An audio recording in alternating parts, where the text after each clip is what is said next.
Oke, baik, kita lanjut kembali di mata kuliah algoritma dan pemrograman. Kali ini kita akan membahas topik tentang pengurutan. Oke, jadi ada banyak variasi pengurutan atau algoritma pengurutan. Nah, namun kali ini kita hanya akan membahas satu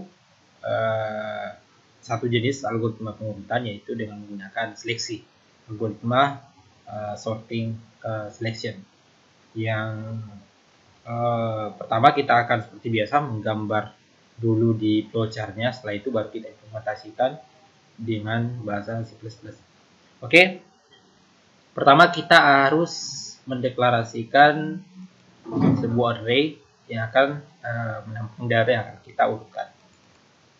Oke, kita dikasih variabel data, kemudian di sini punya integer, dan array, kemudian tuanya kita ambil 5. Nah, kemudian setelah itu kita kita deklarasikan juga variabel untuk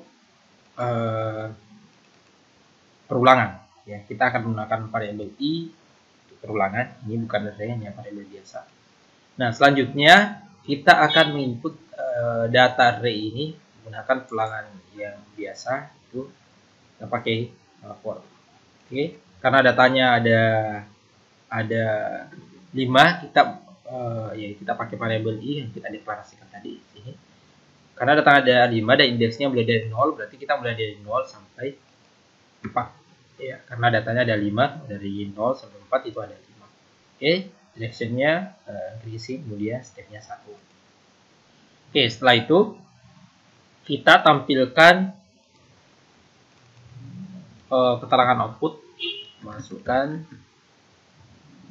data ke misalnya data ke 1, ke 2, ke 3, dan ke 5 sampai ke 5. Oke, data i tambah 1. Kenapa kita menggunakan i tambah 1? Karena kita mulai i itu dari 0. Jadi data 1 itu dari 0 tambah 1 berarti data pertama. Oke, selanjutnya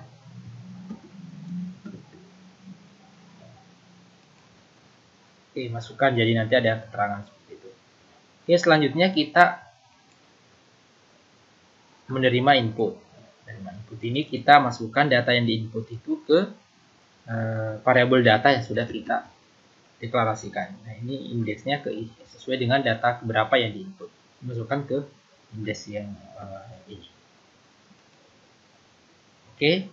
Nah, selanjutnya setelah kita input, kita bisa tampilkan. Nah, di sini ini berulang di input, selanjutnya kita tampilkan. Kita gunakan output. Nah, di sini di tampilan output kita tidak perlu melakukan perulangan. Kita tinggal menampilkan keseluruhan ya secara urut. Oke. Jadi output data array sebelum diurutkan. Oke, sebelum diurutkan data array ya, kita tampilkan saja langsung. Mulai dari data pertama, ini data pertama. Nah, kemudian kita pisah dengan tanda ya seperti ini, tanda pemisah. Jadi mulai dari data pertama, nah kemudian kita ini menjadi data kedua, ya data ketiga. Data ketiga berarti indeks kedua ya, karena indeksnya mulai dari 0.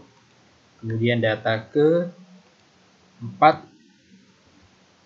Kemudian data terakhir, data ke-5. Tidak perlu lagi ada tanda pemisah.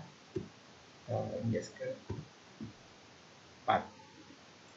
Oke.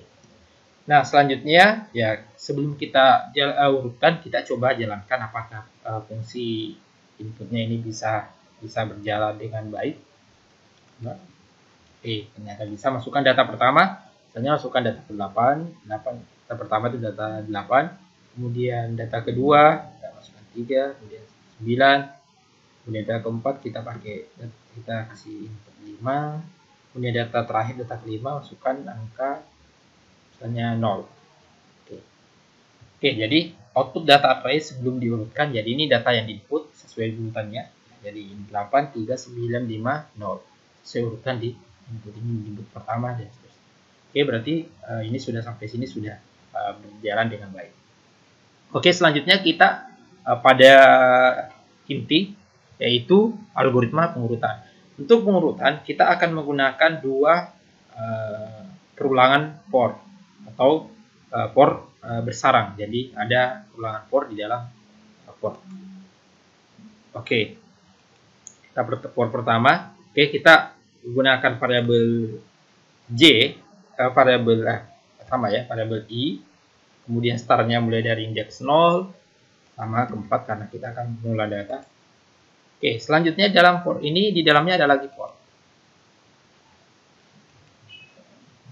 Nah, nanti silakan cari referensi lebih lanjut tentang pengurutan seleksi ya. Ya, ini kemudian kita di sini kita pakai variabel lain j, startnya mulai dari indeks ke i, tidak lagi ke 0 tapi sesuai dengan posisi ke i. Kalau i-nya 0 berarti mulai dari 0. Oke, sampai pada indeks ke 4. Oke. Nah, selanjutnya ya sebelum ke sini kita harus mendeklarasikan variabel j ini.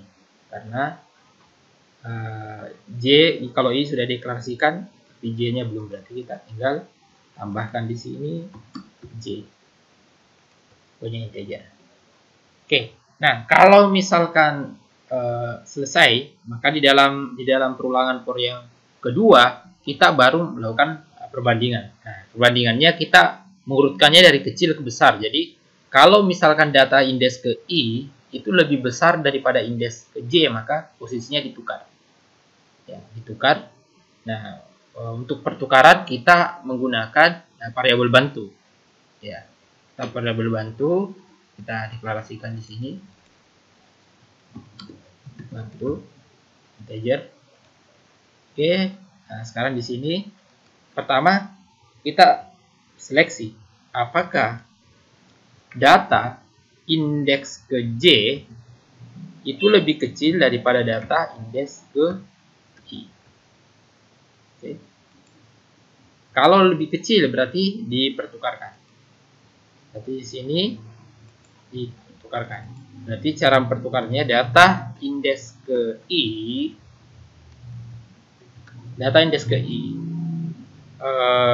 kita simpan dulu ya. Jadi data indeks ke i itu kita masukkan ke dalam variabel bantu tadi yang sudah kita deklarasikan. Sini.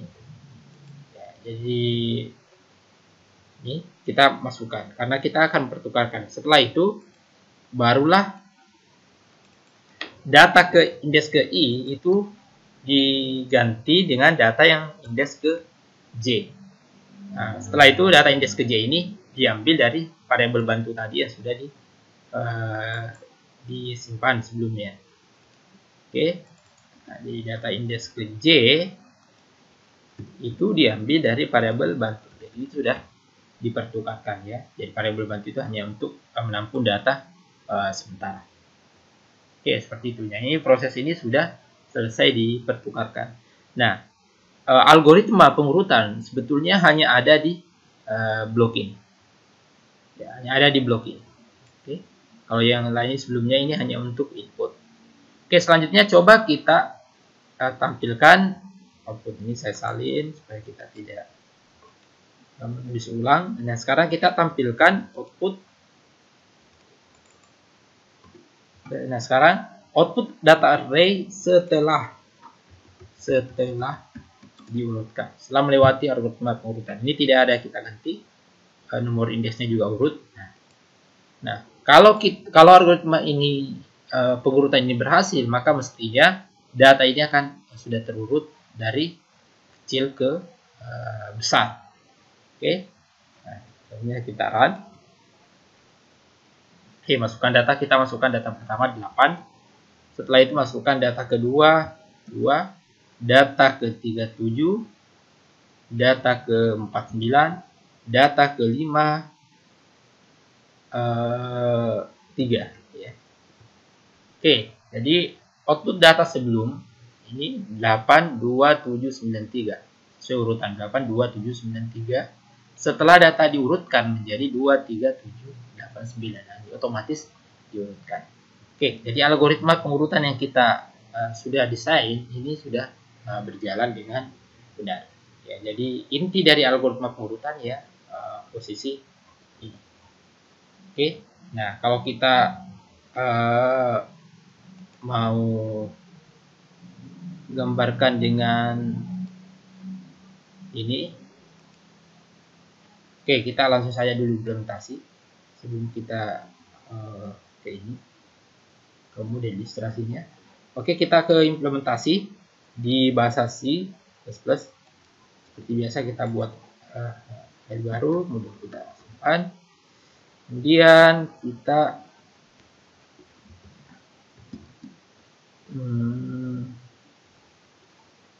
pengurutan atau sorting.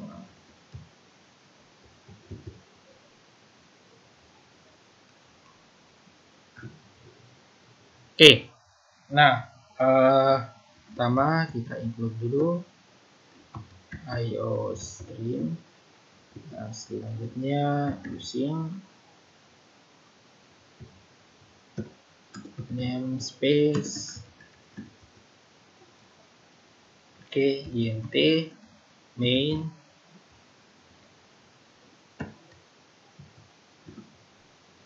Nah, kita ikuti desain dari ini. Nah, kita ikuti desain dari ini. Kita menggunakan deklarasi array.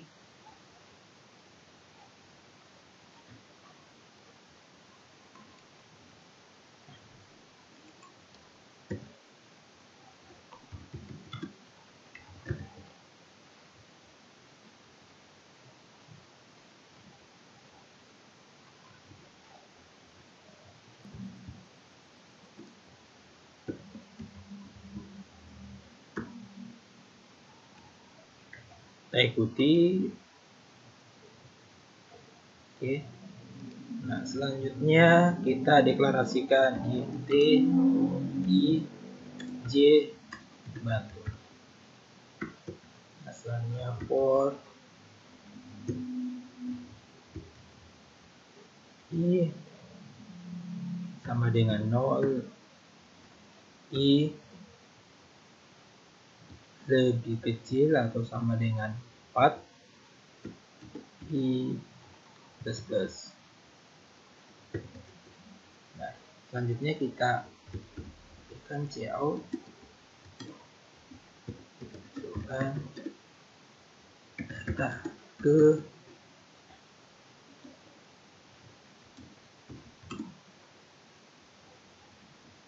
I 1.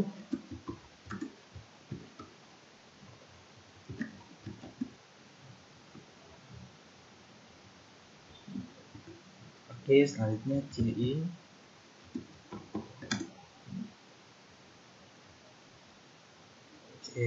data ke I.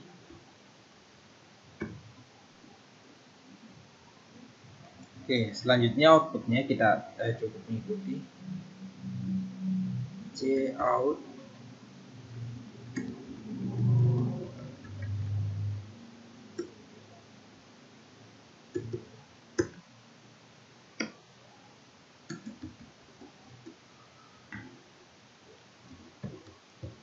data array sebelum diurutkan.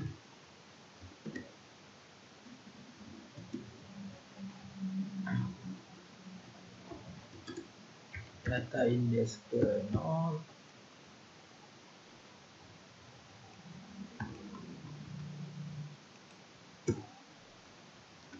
index ke 1, ke 2,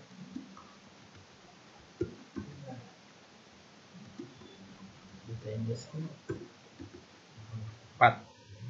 Oke, sini kita akan buat pemisah.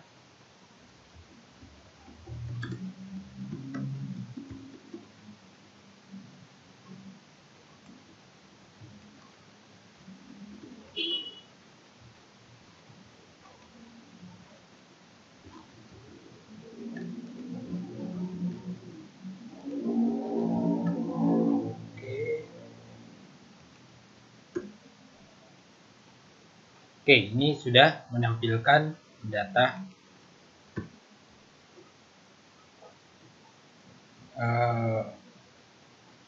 sebelum diurutkan. Oke, coba kita jalan tes fungsi inputnya apa sudah jalan dengan baik.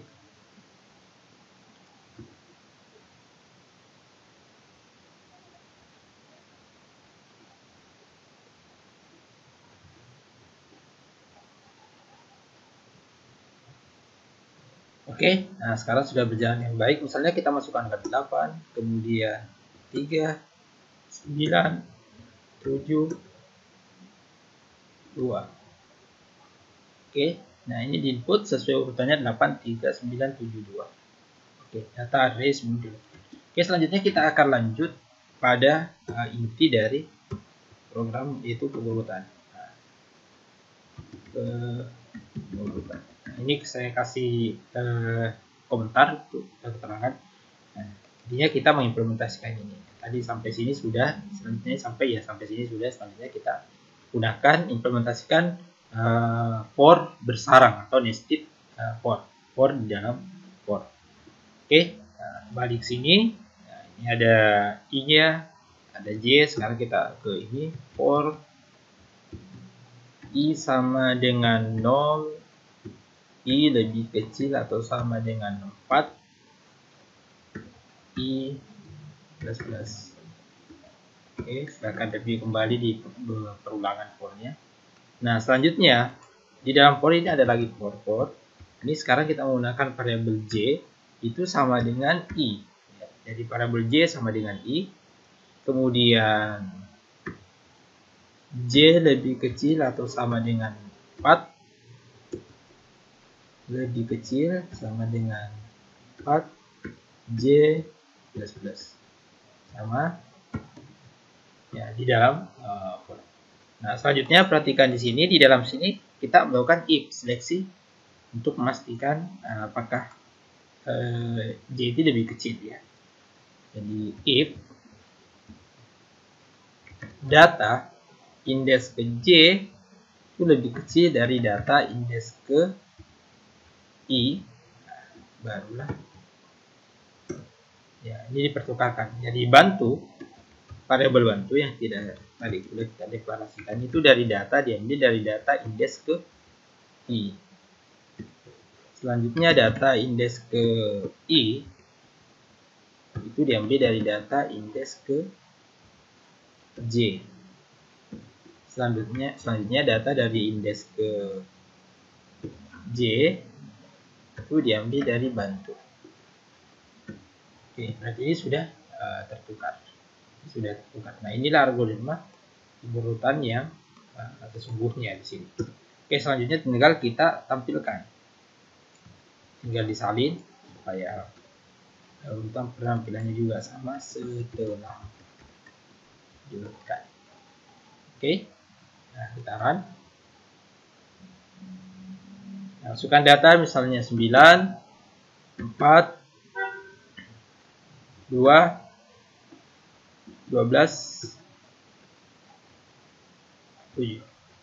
Nah, data sebelum diurutan berarti harusnya 9, 4, 2, 12, 7 ini. 9, 4, 2, 12, 7. Setelah diurutkan menjadi 2, 4, 7, 9, 12. Nah, pengurutannya ini mengikuti urutan dari kecil ke besar. Nah, bagaimana jika kita ingin mengubah dari besar ke kecil? Maka kita hanya butuh mengubah simbol. Ya, simbol ini kita ganti menjadi lebih besar. Nah, kalau kita jalankan, misalnya masukkan data ke 8, kemudian 2, 4, 9, 1. Nah, ini inputnya, kemudian ini diurutkan. Sama juga di sini. Yang kita ganti hanya tanda ini lebih kecil diganti menjadi lebih besar. Maka ini akan mengurutkan dari besar ke kecil. Oke, kita tes. Nah, masukkan data pertama misalnya 2, data kedua misalnya 56, data ketiga itu 3, data keempat itu 9, kemudian 17. Nah, maka akan diurutkan ya, urutan inputnya 256, 3, 9, 17, outputnya 56, 17, 9, 3, 2 sesuai dengan urutan yang lebih besar. Oke, nah ini adalah ya, algoritma pengurutan. Salah satu algoritma pengurutan yaitu seleksi, diimplementasikan dengan menggunakan flow algorithm dan diimplementasikan juga dengan menggunakan bahasa C++. Oke, nah inti dari algoritma pengurutan itu adalah dari sisi perulangan. Ya, jadi data itu harus berulang, dibaca, kemudian dibandingkan satu persatu lalu diurutkan. Nah, salah satu fungsi lain daripada perulangan itu yaitu untuk operasi pencarian. Oke, nah ini materi kita selanjutnya itu berkaitan dengan operasi pencarian. Baik, kita akan mengimplementasikan bagaimana misalnya jika kita ingin mencari data dari sebuah array ya, dari sekumpulan data kita ingin mencari beberapa data di situ. Oke, nah ini kita akan mengambil sampelnya ini. Nah, kita akan salin saja ini. Nah, sekarang kita akan beralih ke topik berikutnya ya. Ini sorting ini sudah. Sekarang kita buat satu file baru. Nah, file ini kita beri nama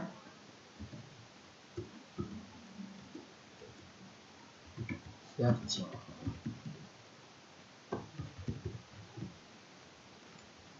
Oke, kita pasti saja yang tadi. Nah, di sini kita tidak ya, sampai di sini saja. Kita menginput kemudian menampilkan. Nah, sekarang kita ingin mencari data. Ya. Oke, karena kita ingin mencari data, di sini kita deklarasikan sebuah variabel. Ya, kita deklarasikan di bawah saja. int cari. Ini data yang kita cari. Oke, selanjutnya cout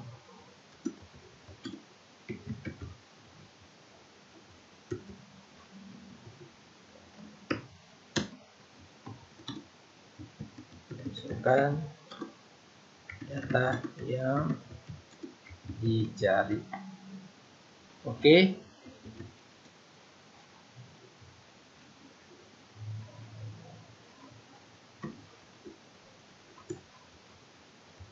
In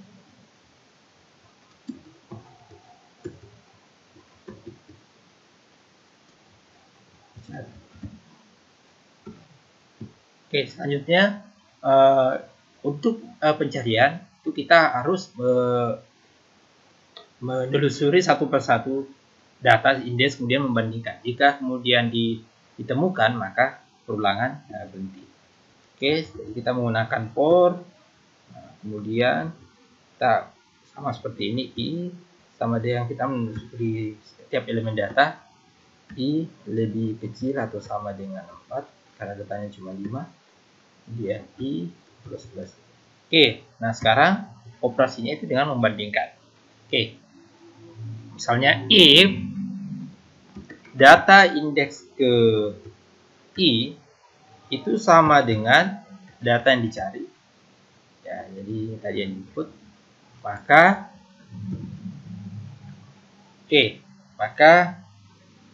di sini cout data ditemukan pada data dengan indeks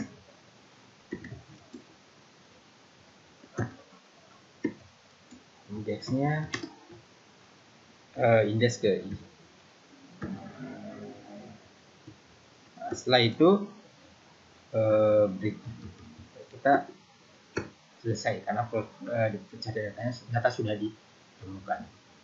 Oke. Nah, jika misalkan perulangan ini selesai tanpa break, berarti data itu pasti tidak ditemukan. Cout tidak kasih keterangan data bilangan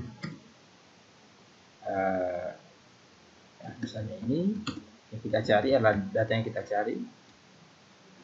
Setelah itu kita keterangan tidak ditemukan dalam array. Oke, nah ini kita sudah membuat kode implementasi dari pencarian. Oke, coba kita run. Oke, ini errornya.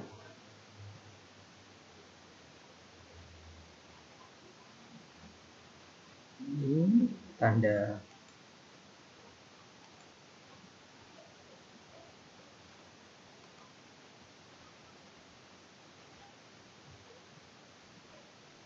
oke, berarti ini tanda turunnya kurang dari hapus ya. Oke, masukkan data misalnya 90.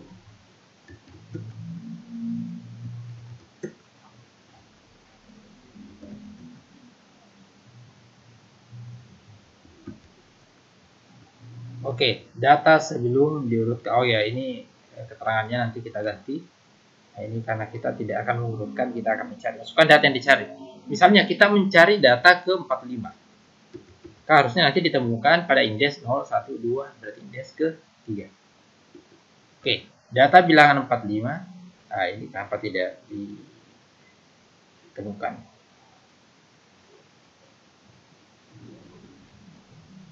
Oke, nah kita ke ini dulu.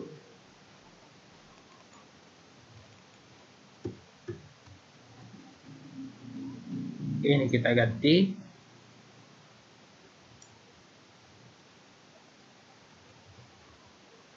Data I sama dengan yang dicari.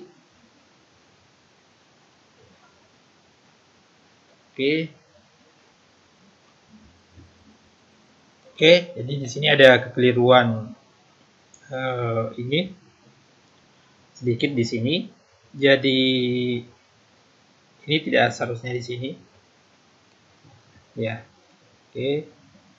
Nah, sekarang kita bisa mengatasi ini. Kalau misalnya ditemukan, berarti kita perlu variabel bantu. Misalnya bool dengan ditemukan.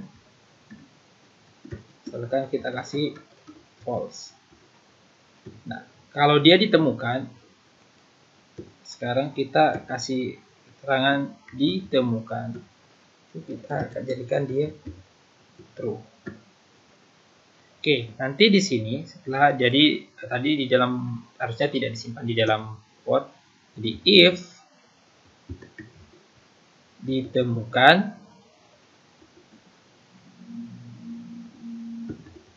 nah ini ada tanda not ya. Oke. Ya, baru kita masukkan ini. Jika tidak ditemukan, maka baru ditampilkan di sini. Oke. Sekarang kita jalankan. 90, 5.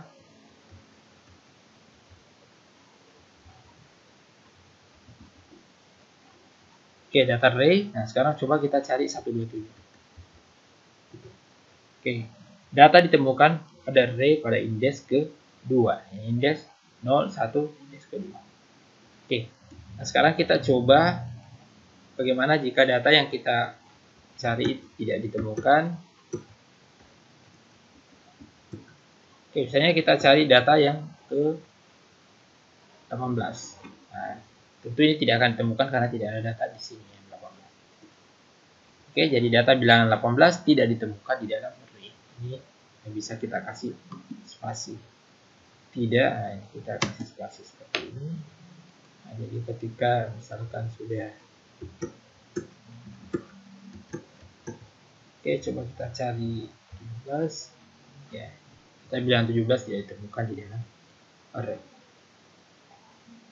Oke, demikian topik pencarian. Ya, ini menggunakan pencarian linear ya. kita cari satu-satu data. Nah, tentu ada banyak algoritma perjanjian. Nah, silahkan baca-baca referensi terkait hal itu, termasuk juga dengan implementasi.